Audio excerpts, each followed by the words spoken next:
Hi, guys. Welcome to the second lesson of this really amazing collection that I'm having a great time in making, and I hope you're enjoying listening to it as well.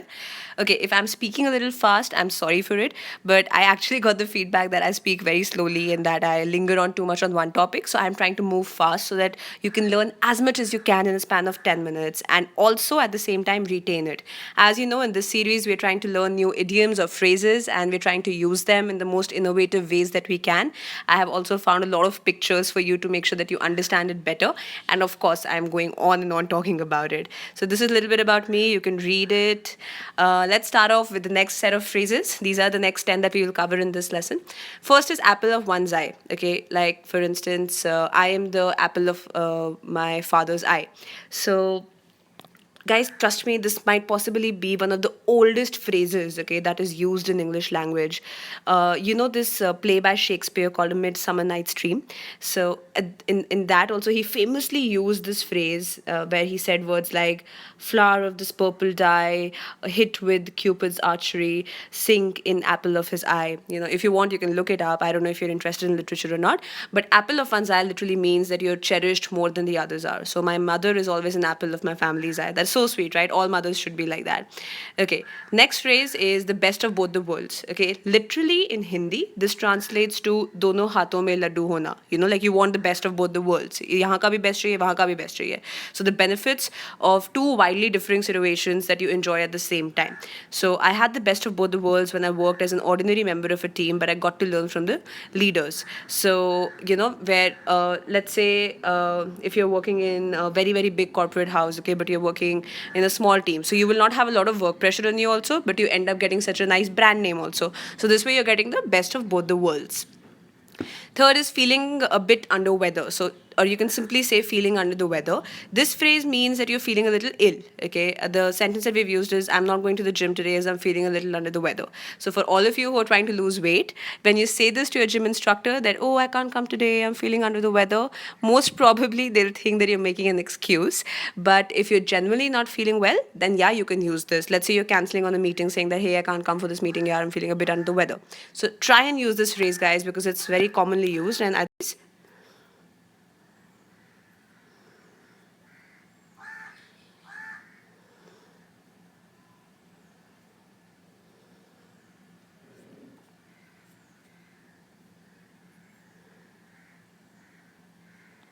so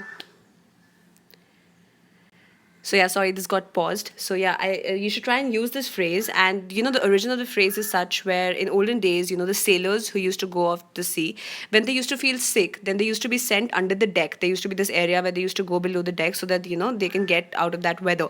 So the term that we use today, it's actually a shortened form of the original idiom that was under the weather bow. So this was the side of the ship, you know, from where the bad weather used to come. So simply, being under the weather means आप बीमार हो, you're not feeling well. Icing on the cake.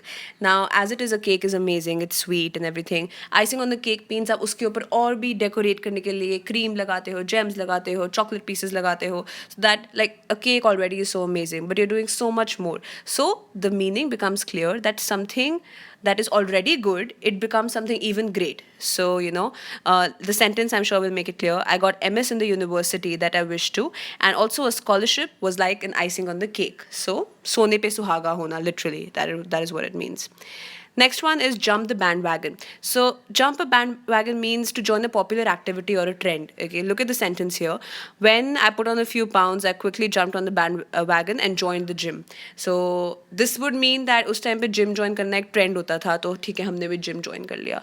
But let's say today, almost every second person wants to have his or her own startup. So, they are joining the startup bandwagon. That is how you can say. So, they also jumped the bandwagon sort of a thing. So like in Bollywood, in Mumbai, everyone wants to hop onto the Bollywood bandwagon, or they also jumped on this bandwagon of Bollywood. That's how we would use it. जो भी कुछ trend है वो सब follow कर रहे हैं. Okay, the next phrase is cost an arm and a leg. Just imagine if somebody asks you कि hi, तुम मुझे अपना एक हाथ और एक पैर दे सकते हो. Like that is like losing half your body. Why would you want to do that? So literally you don't have to do that. But yeah, it just means that if something ends up being really expensive, जो ज़रूरत से ज़्यादा महंगी पड़ गई, या हिंदी में बोलते हैं कि अरे वहाँ जाना आपको बहुत महंगा पड़ गया. So this is what it means in English, that my laziness cost me an arm and a leg every time. You know, that, oh, I ended up being late for an interview and I did not get such a great job. So yeah, my laziness ended up costing me an arm and a leg. मेरे को बहुत महंगी पड़ गई, you know. That is how you use it. Okay, ball is in your court. Literally, I mean, the meaning cannot be clearer. So, when it is up to you to make the next decision or step. So, for instance, if you're playing tennis, when the ball comes in your court, you have to hit it. So, ball is in your court as an expression or an idiom means that now it's time for you to take the action. Let's say there are multiple parties involved, and now the time is for you to really take some actionable step on it. So look at the sentence. Now that the ball is in my court, I will take revenge on him. Now, I hope that you do not take revenge and you're not somebody who's full of vengeance. And guys, there was a similar word that I had taught in one of my previous lessons, which said that the person is full of vengeance. What was that word? If you can remember, please type it, okay, in the comments. So try and use the sentence in your own way and make sure that you don't use a word like revenge. Give me a nice, fresh, exciting sentence. Bite of more than you can chew. Now, let's say you take a very big bite of a burger, and obviously you're not being able to chew it because there's so much food in your mouth. So obviously this just means that you end up taking a task which you may not be able to accomplish fully due to the lack of ability. So ज़रूरत से ज़्यादा मतलब अपना वो नहीं करना चाहिए. अपने, I think may be in Hindi, you know how you ज़रूरत से ज़्यादा अपने पैर नहीं फैलाने चाहिए, और something like that. So literally this is what it translates into, that, you know, take whatever you can complete. Okay, don't try to take more work on your shoulders which later you might not be able to finish. So look at the sentence here. I bite off more than I could chew when I decided to take up this research project. So for me, let's say I'm working with Femina and I'm doing this and I'm doing that. So maybe I thought that I really did bite off more than I could chew when I took up this assignment with a publishing house, you know. So try to make sure that you finish the tasks that you take up. Can't judge a book by its cover. I'm sure many of you already know this phrase. So this means that you cannot judge something mainly on the basis of its superficial appearance. या जो ऊपर से दिखता है असली में वो वैसे नहीं हो सकते हैं. So it's wise not to judge a book by its cover. Let's say there is a new person in your office who comes in and who's being very rude and who's not talking much to you. So you're like, oh my God, this person is so rude. But actually, maybe that person might just be very shy or very afraid to speak to new people. So you should not judge a book by its cover. So on the surface, अगर आपको लगता है कि वो rude है, किसी से बात नहीं कर रहा है, तो आपको already don't jump to conclusions and don't think that he or she is rude. Okay. The last one here is hear it on grapevine. Now, this literally means that when you hear rumors about something or someone, जैसे hearsay, या हमने किसी से सुना कि एक उड़ती चिड़िया मुझे ये बता गई कि ऐसे ऐसे हो रहा है. Especially, you know, when we cover Bollywood and then they say, oh, we heard it on the grapevine that this actor is dating that actor. So, you know, this is how you use the term. So look at this sentence here also. I heard it on the grapevine that he has cheated the organization. So look at the picture. I think it's quite apt where one girl is telling the other girl that, you know, hey, listen, did you hear? Did you hear that ye aise ho gaya?